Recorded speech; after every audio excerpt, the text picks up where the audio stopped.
परमेश्वर के नाम से जो सर्वथा दया है, जिसकी कृपा शाश्वत है।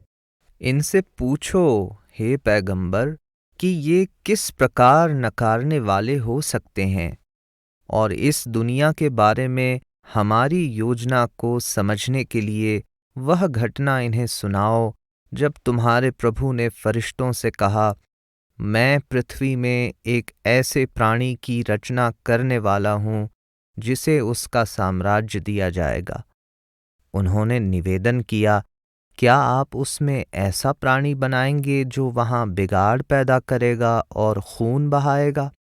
और इधर हमारा मामला यह है कि आपकी स्तुति व प्रशंसा के साथ हम आपकी पवित्रता का जाप कर रहे हैं।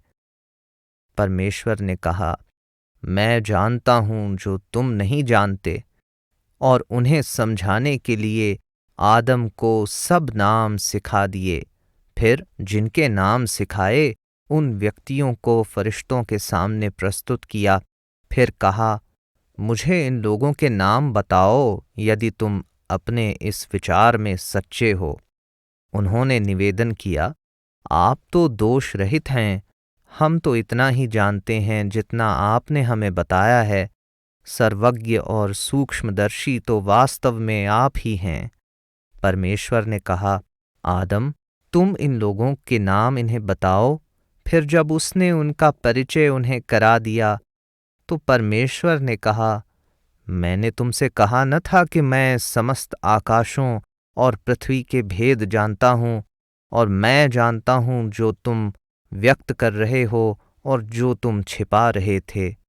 और हमारी इस योजना में मनुष्य की परीक्षा को समझने के लिए वह घटना भी इन्हें सुनाओ जब हमने फरिश्तों से कहा कि आदम के सामने झुक जाओ, तो इब्लीस के सिवा वे सब उसके सामने झुक गए। उसने नहीं माना और अकड़ बैठा, और इस प्रकार नकारने वालों में से हुआ। और हमने कहा, हे आदम, तुम और तुम्हारी पत्नी दोनों इस बाग में रहो, और इसमें से जहां से चाहो निसंकोच होकर खाओ। हाँ, परंतु तुम दोनों इस पेड़ के पास न जाना, अन्यथा अत्याचारी हो जाओगे।